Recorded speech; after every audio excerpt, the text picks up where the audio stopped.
महाराष्ट्र से आपको क्यों एक्सपोर्ट करना चाहिए, महाराष्ट्र से क्यों इंपोर्ट करना चाहिए, क्यों अगर आप महाराष्ट्र में काम करेंगे और महाराष्ट्र से काम करेंगे तो आपकी बल्ले बल्ले होती है। इस वीडियो में मैं ये बताने जा रहा हूं। मेरा नाम है हर्ष धवन, मैं हूं इंटरनेशनल बिजनेस ट्रेनर, एक्सपोर्टर और इंपोर्टर। स्वागत करता हूं हिंदुस्तान के नंबर 1 इंपोर्ट एक्सपोर्ट बिजनेस के चैनल पे, जहां पे हम लॉजिकली, प्रैक्टिकली, आसान भाषा में, सरल तरीके से आपको इंपोर्ट एक्सपोर्ट बिजनेस सिखाते हैं। और अगर आप हमारी प्रैक्टिकल ट्रेनिंग लेते हैं ऑफलाइन या ऑनलाइन, तो पोर्ट विजिट होती है और पोर्ट के अंदर जाके, बार बार बोल रहा हूं, पोर्ट के अंदर जाके एक्सपर्ट्स द्वारा आपको ट्रेनिंग दी जाती है।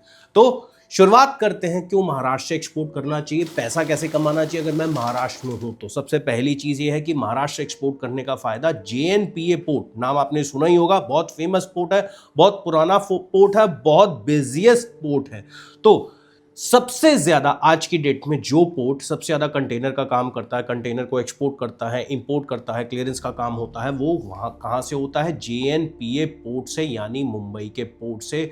जहां से चाहे आप लिक्विड कार्गो ले ले, केमिकल्स मंगवा लीजिए, मशीन एक्सपोर्ट कर लीजिए, पेरिशेबल गुड्स हो, फ्रूट्स हो, वेजिटेबल्स हो, टेक्सटाइल हो, लेदर हो, कुछ भी प्रोडक्ट आप एक्सपोर्ट भी कर सकते हैं, इंपोर्ट भी कर सकते हैं।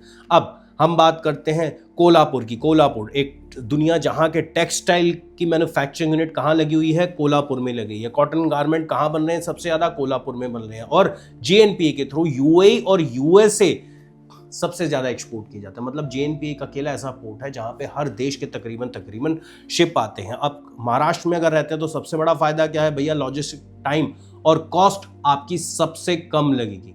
अगर मैं बाय एयर एक्सपोर्ट करता हूं तो आपके पास छत्रपति शिवाजी महाराज इंटरनेशनल एयरपोर्ट है, ठीक है। सबसे ज्यादा हाई वैल्यू के प्रोडक्ट्स, पेरिशेबल प्रोडक्ट्स और सबसे ज्यादा टाइम सेंसिटिव एक्सपोर्ट, चाहे वो फार्मा हो, चाहे डायमंड्स हो, चाहे सी फूड हो, या किसी भी तरीके के पेरिशेबल गुड्स हो, सबसे ज्यादा एक्सपोर्ट यहां से किए जाते हैं। अगर मैं एग्जांपल दूं, नासिक के जितने बड़े ग्रेप्स एक्सपोर्टर है, अगर फ्रेश ग्रेप्स या पेरिशेबल गुड्स उनको एक्सपोर्ट करने हो यूरोप की सुपर मार्केट में, तो मुंबई से 48 से 72 घंटे के अंदर ये प्रोडक्ट यूरोप की सुपर मार्केट में पहुंच जाते हैं। इसी के साथ साथ आप अगर प्रोडक्ट को डाइवर्सिफाइड करेंगे तो सबसे बड़ा एडवांटेज आपको क्या मिलेगा? महाराष्ट्र एग्रीकल्चर की बात करूं तो ग्रेप्स, अनियन, पोमेग्रेनेट्स, मैंगोज, हर तरीके का फ्रूट मिल जाएगा, वेजिटेबल मिल जाएगी। इंजीनियरिंग गुड्स की बात करूं तो auto parts, industrial machine, pump, सब चीज मिल जाएगा। टेक्सटाइल और एपरल्स की बात करूं, cotton, fabrics, denim, readymade garments, ये भी आपको मिल जाएंगे। जेम्स एंड ज्वेलरी में मुंबई जो है ग्लोबल हब है डायमंड पॉलिशिंग का, तो एक एडवांटेज ये भी है, जेम्स एंड ज्वेलरी भी आपको मिलेगी। फार्मास्यूटिकल्स की बात करूं तो मुंबई और पुणे के अंदर इतनी फैक्ट्रीज मिलेंगी जहां से आप फार्मास्यूटिकल परचेज करके एक्सपोर्ट कर सकते हैं। अब पुणे बेस्ड मैक्सिमम जितनी फार्मास्यूटिकल कंपनी है, जैसे सीरम इंस्टीट्यूट की अगर मैं बात करूं, तो ओवरऑल 50 देशों में वो अपनी वैक्सीन्स एक्सपोर्ट करती हैं। तो है ना महाराष्ट्र में रहने का और महाराष्ट्र में काम करने का फायदा।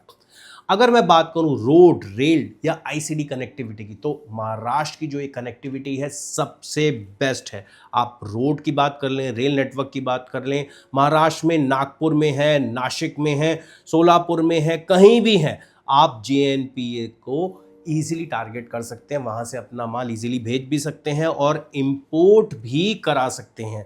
मोस्टली हर जगह पे, चाहे नागपुर हो, पुणे हो, जालना हो, आपको आईसीडी मिल ही जाएगा महाराष्ट्र के अंदर। इसी के साथ साथ अगर मैं महाराष्ट्र की बात करूं तो इंडस्ट्रियल क्लस्टर्स की बात करूं, एमआईडीसी की बात करूं, एमआईडीसी की फुल फॉर्म है महाराष्ट्र इंडस्ट्रियल डेवलपमेंट कॉरपोरेशन। तो ओवरऑल लगभग 300 इंडस्ट्रीज इसके अंदर काम कर रही हैं। इसी के साथ साथ मेजर की क्लस्टर्स की बात करूं तो पुणे, जो कि ऑटो और इंजीनियरिंग गुड्स का मेजर हब है। कोल्हापुर की बात करूं तो टेक्सटाइल का बड़ा हब है। फार्मास्यूटिकल और बायोटेक आपको मिल ही जाएगा। नासिक की बात करूं तो वाइन और एग्रीकल्चर। नागपुर की बात करूं लॉजिस्टिक और ऑरेंजेस का सबसे बड़ा हब है नागपुर। ऑरेंज फेमस है, नागपुर बनाना फेमस है। कुछ भी उठा के एक्सपोर्ट करो यार, दिक्कत क्या है।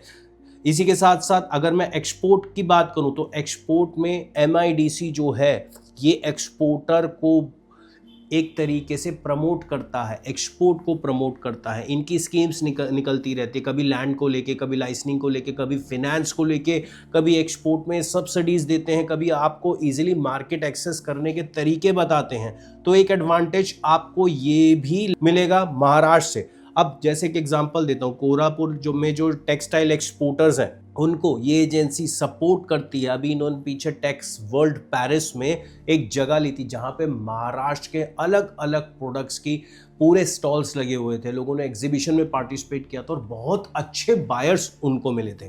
स्पेशल इकोनॉमिक जोन की बात करूं तो ये भी महाराष्ट्र में आपको मिल जाएगा और महाराष्ट्र की कुछ एसईसी में तो 100% इनकम टैक्स एग्जम्पशन भी है, किसी भी तरीके की कोई कस्टम ड्यूटी नहीं लगती और कंप्लायंस बिल्कुल सिंप्लीफाइड कर दिए, किसी भी तरीके के आपको कोई भी चैलेंजेस नहीं आएंगे। इसी के साथ साथ महाराष्ट्र में स्किल्ड मैन पावर है, इनोवेशन इकोसिस्टम है महाराष्ट्र, जो कि गढ़ है। क्यों? आईआईटी मुंबई, आईआईटी बॉम्बे कहाँ है? महाराष्ट्र में। IIM Nagpur, pharma, biotech, design institution, हर चीज महाराष्ट्र में। तो इसीलिए हमारी भी जो प्रैक्टिकल ट्रेनिंग है ऑफलाइन वो महाराष्ट्र में होती है। तो इस बार जो प्रैक्टिकल ट्रेनिंग मुंबई में जो हमारी होने जा रही है उसकी डेट है 4, 5, 6 अगस्त 2025। इस डेट को नोट कर लीजिए और स्क्रीन पे जो नंबर आ रहा है इस पे कॉल करके आज ही रजिस्ट्रेशन कराएं। इन तीनों दिन में से एक दिन हम आपको लेके जाएंगे पोर्ट के अंदर, जहां पे वहां के एक्सपर्ट आपको ट्रेनिंग देते हैं। ये ट्रेनिंग इसीलिए इतनी प्रैक्टिकल है कि देखो, आप बाहर निकल के ट्रेनिंग ले रहे हो, पोर्ट के अंदर ट्रेनिंग ले रहे हो। 2 दिन आपकी होटल में ट्रेनिंग होती है जिसमें लंच बुफे इंक्लूड रहता है। अब आप कहोगे सर अच्छा आप मुंबई में ट्रेनिंग दे रहे हो, मुंबई से जेएनपी तक हम आएंगे जाएंगे कैसे, घबराने की क्या जरूरत है। जिस होटल में आपकी ट्रेनिंग होगी वहीं से बाहर आपको आपके लिए बस रखी गई है, एसी बस है जो कि वहीं से पिक करेगी और शाम को वहीं पे ड्रॉप करेगी। इसके कोई एक्स्ट्रा चार्ज आपको नहीं देने, ठीक है। तो स्क्रीन पे जो नंबर आ रहा है, अगर आप इंपोर्ट एक्सपोर्ट बिजनेस प्रैक्टिकली सीखना चाहते हो पोर्ट विजिट के साथ, मतलब इनसाइड पोर्ट विजिट के साथ, तो इस नंबर पे कॉल करें। मुंबई की ट्रेनिंग के लिए आज ही रजिस्ट्रेशन कराएं। महाराष्ट्र की एक और बात बताता हूं। महाराष्ट्र स्ट्रॉन्ग फाइनेंशियल बैकअप है सबके पास, बैंकिंग इकोसिस्टम सबसे जबरदस्त है, फाइनेंशियल कैपिटल ऑफ इंडिया ऐसे ही इसी को नहीं कहा जाता। आपको महाराष्ट्र में एग्जिम बैंक में भी एक्सेस मिलेगा, ईसीजीसी के भी ऑफिस मिलेंगे, अपीडा के भी ऑफिस मिलेंगे, एक्सपोर्ट प्रमोशन काउंसिल के, चाहे इंस्पेक्शन लैब्स हैं, हर चीज़ में महाराष्ट्र आज की डेट में नंबर 1 है और हर चीज़ आपको मिलेगी। आपको फाइनेंस चाहिए एक्सपोर्ट के लिए, आपको इंश्योरेंस करवाना है तो सारी इंश्योरेंस कंपनी भी वहाँ पे है। तो एक पूरा प्रॉपर सेटअप है, कनेक्टिविटी बहुत स्ट्रॉन्ग और सुपीरियर है, तो अच्छा खासा पैसा आप इजीली कमा सकते हैं। अब इसी के साथ साथ आज की डेट में महाराष्ट्र जो है इंडिया का नंबर 1 एक्सपोर्टर है, ग्रेप्स में, पोमेग्रेनेट्स में, अनियंस में, वाइन में। तो फिर आप खुद सोचिए, जब हम नंबर 1 हैं तो इसका मतलब इतना काम हो रहा है ना। कोल्ड स्टोरेज आपको महाराष्ट्र में नासिक में सबसे ज़्यादा मिल जाएंगे, एपीएमसी वाशी में सबसे ज़्यादा मिल जाएंगे, लतूर में मिल जाएंगे, सांगली में मिल जाएंगे, अपीडा के पैक हाउसेस आपको महाराष्ट्र में मिल जाएंगे। तो इन शॉर्ट, अब बहुत छोटे तरीके से बताता हूं, इन शॉर्ट अगर मैं पोर्ट्स की बात करूं, जेएनपी आपके पास है जहां से हर देश का कंटेनर आता है जाता है, कुछ भी इंपोर्ट कराओ एक्सपोर्ट कराओ। दूसरा बेनिफिट स्ट्रॉन्ग इंडस्ट्रियल बेस। तीसरा बेनिफिट जो है, महाराष्ट्र जो है लीडर है एग्रीकल्चर एक्सपोर्ट में, एसईजी आपको महाराष्ट्र में मिलेगा, एक्सपोर्ट फाइनेंस और एग्जिम सर्विसेज आपको महाराष्ट्र में मिलेंगी, एफिशिएंट लॉजिस्टिक्स वहां पे आपको मिलेगा, स्किल्ड वर्कफोर्स मिलेगा, गवर्नमेंट स्कीम्स आपको मिलेंगी। तो सारी की सारी चीजें महाराष्ट्र में। तो महाराष्ट्र से मैं एक्सपोर्ट इंपोर्ट क्यों ना करूं, पैसा क्यों ना कमाऊं। तो दोस्तों ये था एक छोटा सा वीडियो महाराष्ट्र पे। तो अगर आपको इंपोर्ट एक्सपोर्ट नहीं आता, सीखना चाहते हैं, बिगिनर है, जॉब करते हैं, पार्ट टाइम करना चाहते हैं, कम पैसे हैं, या फिर बिल्कुल भी आप टाइम नहीं निकाल सकते, सिर्फ पार्ट टाइम है, यार मेरे पास दिन के 2 घंटे है, क्या उस 2 घंटे में मैं काम कर सकता हूँ, मैं अपना करियर बनाना चाहता हूँ, ऑलरेडी बिजनेस कर रहा हूँ, उसको ग्रो करना चाहता हूँ, तो याद रखिए 4, 5, 6 अगस्त 2025 महाराष्ट्र में हमारी प्रैक्टिकल ट्रेनिंग होने जा रही है। स्क्रीन पे जो नंबर आ रहा है इस पे कॉल करके आज ही रजिस्ट्रेशन करें।